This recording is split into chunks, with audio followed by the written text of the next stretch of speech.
ሰላም ይብዛላችሁ። እንዴት አደራችሁ? ሁሉ ሰላም፣ ሁሉ መልካም፣ እግዚአብሔር ይመስገን። ጌታ ወዶና ፈቅዶችን ቀን በእድሜያችን ላይ ስለጨመረልን እግዚአብሔርን እያመሰገንን እግዚአብሔር ለዛሬ ያደረሰን ስሙ ይቀደስ። የወንድማችሁ ወንጌላዊ ታምራት ነኝ። በውጭም በውስጥም ያላችሁ ወንድሞችና እህቶች ሰላም ይብዛላችሁ። እንዴት ናችሁ? ሁሉ ሰላም። እግዚአብሔር ምሕረቱን አብዝቶልን እንግዲህ ዛሬ በደርሰናልና እንዴት ናችሁ? የእግዚአብሔር ቃል ዛሬም ደግሞ አዲስ ያለው ነው። በእጃችሁ ያለው፣ በመጽሐፍ ቅዱሳችሁ ላይ ያለው፣ በቤታችሁ ያለው እንግዲህ ላካፍላችሁ እንደ እግዚአብሔር ጸጋ እንጸልይና እግዚአብሔር አምላካችን በኢየሱስ ክርስቶስ ስም ስለዚህ ማለዳ እናመሰግናለን። ወደና ፈቅደችን ቀን በእድሜያችን ላይ ስለጨመረክልን ተመስገን። ይህን ቃል ለሚሰሙ ሁሉ በጌታ በኢየሱስ ስም ጸጋህን እንድትሰጥ ጠየቅን። ቆይታችንን በስም ቀድስ። ልጅህን ኢየሱስ ክርስቶስን በመካከላችን አክብሮ በጌታ በኢየሱስ ክርስቶስ ስም አሜን። የእግዚአብሔር ቃል ሁለተኛ ነገሥት ምዕራፍ 1 ቁጥር 1 ጀምሮ እንደዚህ ይላል። አካብ ከሞተ በኋላ ሞዓብ በእስራኤል ላይ አመፀ። አካዝያስም በሰማርያ በሰገነት ላይ ሳለ ከዓይነ ርግብ ወድቆ ታመመ። እርሱም ሂዱ ከዚህም ደዌ እድን ዘንድ እንደሆነ የአቆሮንን አምላክ ብዔልዜቡልን ጠይቁ ብሎ መልእክተኞችን ላከ። የእግዚአብሔርም መልአክ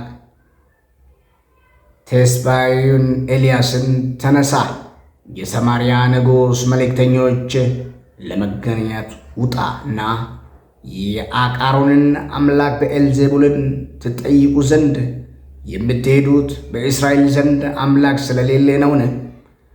ስለዚህም እግዚአብሔር እንዲህ ይላል፣ ትሞታለህ እንጂ ከወጣህበት አልጋ አትወርድም በላቸው አለው። ኤልያስም ሄደ። መልእክተኞቹም ወደ አካዝያስ ተመለሱ። እርሱም ለምን ተመለሳችሁ አላቸው። እነርሱም አንድ ሰው ሊገናኘን መጣና ሂዱ ወደ ላካችሁ ንጉሥ ተመልሳችሁ እግዚአብሔር እንዲህ ይላል የአቃሮንን አምላክ ብዔልዜቡልን ትጠይቁ ዘንድ የላከ በእስራኤል ዘንድ አምላክ ስለሌለ ነውን?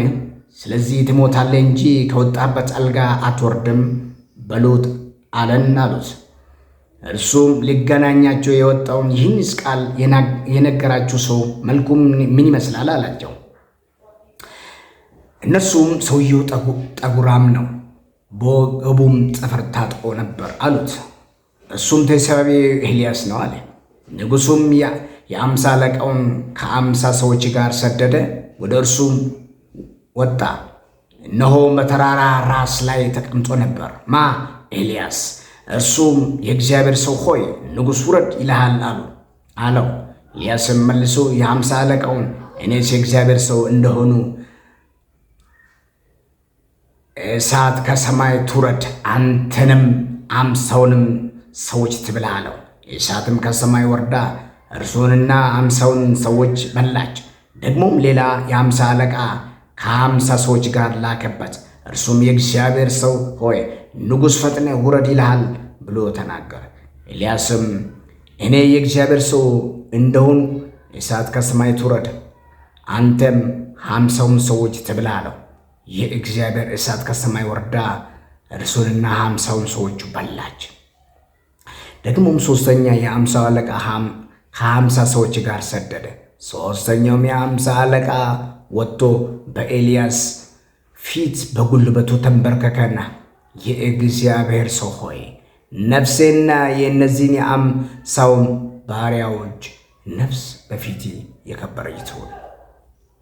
እነሆ እሳት ከሰማይ ወርዳ የፊተኞቹን ሁለቱን የ50 አለቆችና 50ውን ሰዎቻቸውን በላች። አሁን ግን ነፍሴ በፊቴ የከበረች ትሁን ብሎ መለሰ። ለመነው። የእግዚአብሔር መልአክ ኤልያስን ከእርሱ ጋር ውረድ፣ አትፍራው አለው። ተነስቶም ከእርሱ ጋር ወደ ንጉሥ ወረደ። ኤልያስም እግዚአብሔር እንዲህ ይላል የአቃሮን አምላክ ብዔልዜቡልን ትጠይቅ ዘንድ መልእክተኞቹን ልከሃልና ትሞታለህ እንጂ ከወጣህበት አልጋ አትወርድም አለው። ኤልያስም እንደተናገረው እንደ እግዚአብሔር ቃል ሞተ። ልጅም አልነበረውምና በይሁዳ ንጉሥ በኢዮሳፍጥ ልጅ በኢዮራም በሁለተኛው ዓመት ወንድሙ ኢዮራም በእርሱ ፋንታ ነገሠ። አካዝያም ያደረገው የቀረው ነገር በእስራኤል ነገሥታት ታሪክ መጽሐፍ የተጻፈ አይደለምን? ከ1 እስከ 18 ነው ያለው። ከ1 እስከ 18 ሙሉ ያነበብ ነው ያነበብኩት። ከዚህ ላይ ምን እንማራለን? በጣም እጅግ የሚገርመው እግዚአብሔር እያለ አካዝያስ ሌላ ቤት ወይ ደግሞ እግዚአብሔር ከማይከብርበት የአቃሮን አምላክ ብዔልዜቡልን ሊጠይቅ ስለወደቀ ስለታመመ እግዚአብሔር እያለ እግዚአብሔርን መጠየቅ ሲገባው፣ ነቢያቶች እያሉ እግዚአብሔርን ነቢያቶች መጠየቅ ሲገባው፣ መጸለይ ሲገባው ወደ ሌላ እግዚአብሔር ወደማይከብርበት አገር ማነው አምላክ የአቃሮን አምላክ ብዔልዜቡልን ሊጠይቅ ሲሄድ መልእክተኞቹን ሲልክ እንመለከታለን። አሁን እንዳነበብ ነው። እግዚአብሔር አምላክ ግን ሰማና አየና ኤልያስን ላከው። በጣም የሚገርመው የአቃሮን አምላክ ብዔልዜቡልን ትጠይቅ ዘንድ የምትሄዱ በእስራኤል አምላክ ስለሌለ ነው፣ እኔ የለውምን አለ እግዚአብሔር። ከዛ ሰውየው ማነው? ምን አይነት ሰው ነው ሲባል ሰውየው ጸጉራም ነው፣ በወገቡ ጠፍር ታጥቋል ብሎ መልእክተኞች ሲነግሩት ምን ለማሆን ምን ለማስደረግ እንደተጠራው ባይታወቅም 50 አለቃና 50 ሰዎች ወደ እሱ ላክ ይላል መጽሐፍ ቅዱስ። ውረድ ሲሉት አልወረደም። በአምላኩ በእግዚአብሔር ታምኖ እንዴት በስልጣኑ እንዴት በእግዚአብሔር ስም እንደተጠመቀመ ተመልከቱ። እንደዚህ በሚል ርዕስ ላውራቸው ወይ ደግሞ ላካፍላችሁ። መፍትሄ የሚሰጠው አምላክ እያለ ወደ ሌላ አትሄድ። ሌላ መፍትሄ አይሰጥህም። መፍትሄ ያለው በእጅህ ነው ወዳጄ፣ ወንድሜ፣ እህቴ። እግዚአብሔር አለ። ዛሬም መፍትሄ የሚሰጥ ሁሉ በእጁ የሆነው እግዚአብሔር ስትለምን ስትጠይቀው ይሰጣል ጌታ። የእውነት እንዴት? ያው እግዚአብሔር ሁሉን የሚሰማ ሰምቶ የሚመልስ እግዚአብሔር አለ። ወደ ሌላ ሰው ነው የሄደው፣ ወደ ሌላ አምላክ፣ እግዚአብሔር ከማይከብርበት እግዚአብሔር ከማይወደው ነገር እግዚአብሔር እያለ ሌላ ሶሉሽን ሊጠይቅ ሄደ። ሌላ መፍትሄ ፍለጋ አለ። እግዚአብሔር እኔ እያለሁ እንዴት አለ። እንኳን ሰማይና ምድርን የዘረጋ እኛን የፈጠረን የወደደን የመረጠን አምላክ ይቅርና አባት ስጋዊ አባት ራሱ እሱ እያለ ሌላ ሄደም ሌላ ሰው ብንጠይቅ ያዝናል። ለምን? እኔ አባት እያለሁ ሄደ ከጎረቤት ሌላ ሰው ጠየቅን። ለምን እኔ ከለከልኩ? ጠይቀኝ እኔ እንዴት መቼም ቢያልኩኝ ይላል አይደል? የአባቴ ብሩካኖች ርዕሱ እንደዚህ የሚል አይደል? መፍትሄ የሚሰጥ አምላክ እያለ ወደ ሌላ አትሄድ። ዛሬም እግዚአብሔር መፍትሄ ይሰጣል። ዛሬም እግዚአብሔር ታማኝ ነው። ዛሬም እግዚአብሔር ኃያል ነው። ይችላል ጌታ። መፍትሄ ያለው ያንተ አምላክ ይኸው መጽሐፍ ቅዱስ ነው የሚለው በእስራኤል ዘንድ አንተ ቤት እግዚአብሔር አለ፣ አንቺ ጋር እግዚአብሔር አለ። ከእኛ ጋር የሚቆዩል በመንፈሱ ከእኛ ጋር አይደል? መንፈስ ቅዱስ እግዚአብሔር አምላክ አይደል? እግዚአብሔር ነው መንፈስ አለ ከአንተ ጋር ወንድሜ። በስራ ቦታም እግዚአብሔር ከአንተ ጋር ነው። ያወራል ጌታ። አዋራው እግዚአብሔር። ጸልይ፣ ለምነው ይሰማል ጌታ። ወደ ሌላ አትሂድ። ከአምላክ ውጪ ሌላ አምላክ የለም። ከአንተ አምላክ ውጪ ከአንቺ አምላክ ውጪ ሌላ አምላክ የለም። ይሄ እግዚአብሔር ይገኛል። እንዴት ነው የሚገኘው? እንዴት ነው መፍትሄ ማግኘት የሚችለው ብላችሁ ልትጠይቁ ግድ ይሆናል። ተግተህ ጸልይ፣ ይሰማሃል። አንደኛው ተግቶ በመጸለይ ቆይቼ እግዚአብሔር እንደጠና እሱም ዘንበል አለልኝ አይደለም የሚለው መጽሐፍ ቅዱስ። ተግተህ በመጸለይ ተግተሽ በመጸለይ ተስፋ አትቁረጥ ወንድሜ፣ ተስፋ አትቁረጭ እህቴ። አለ እግዚአብሔር አለ ጌታ፣ ያንቺ ጌታ በእውነት የትም ከማንም ከሰው መፍትሄ አይገኝም። ከእግዚአብሔር ዘንድ ግን መፍትሄ አለ። ሰው ሐኪም የለውም፣ ይጨርሳል ያለውን ነገር ጉዳይ ሁሉ ይጨርሳል። ሐኪም የማይጨርስ ያለውን የማይጨርስ እግዚአብሔርና እግዚአብሔር ብቻ። እስከዛሬ ከድሮ ጀምሮ እስከዛሬ ድረስ እየረዳን ከሙሴ ዘመን ጀምሮ ያው እስከዛሬ ምን ማድረግ አለብን? ተግተህ ጸልይ። መፍትሄ ጌታ ጋር አለ።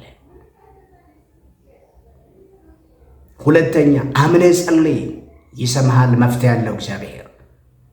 አምነህ ጸልይ፣ ተግተህ ጸልይ። አንደኛ አምነህ ጸልይ፣ ሁለተኛ አምነህ ጸልይ ወዳጄ።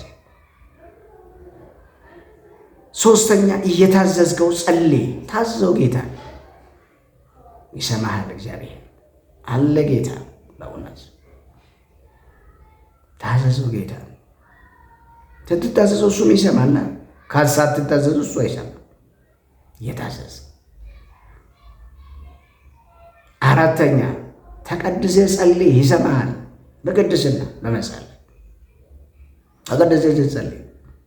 እሱ እንደሚፈልገው የጠራ ቅዱስ አይደለም፣ እግዚአብሔር ቅዱስ ነው። መፍትሄ ያለው መፍትሄ የሚሰጥ አምላክ እያለ ወደ ሌላ አትሄድ። ድረሱልኝ፣ ሌላ ይደርስልህም እግዚአብሔር አለ። ተቀድሰህ በመኖር በመጸለይ ተግተህ በመጸለይ የመጨረሻ የሚሆነው ለዛሬ እያከበርከው ጸልይ፣ ይሰማሃል። በአክብሮት ስትሆን እግዚአብሔርን ስታክብረው መፍትሄ ያለው እግዚአብሔር። የአንተ አምላክ መፍትሄ ያለው፣ የአንቺ አምላክ መፍትሄ ያለው። ቃሉን ስሙት ወደ እግዚአብሔር። ወደ ሌላ አትሂድ። የአንተ አምላክ ብቻ ነው ሰምቶ የሚመልሰው። የአንተ አምላክ ብቻና ብቻ እውነት እግዚአብሔር ይሰማሃል።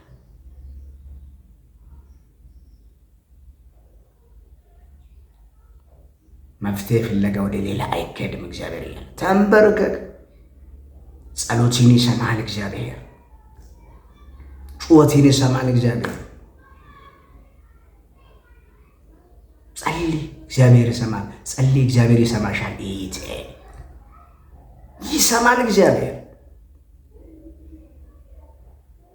እግዚአብሔርን በመስማት ጸልይ። የመጨረሻው ሊሆን ያከበር ነው ያለ እግዚአብሔርን በመስማት የሚሰማኝ በእርጋታ ይቀመጣል፣ ከመከራ ስጋትም ያርፋል።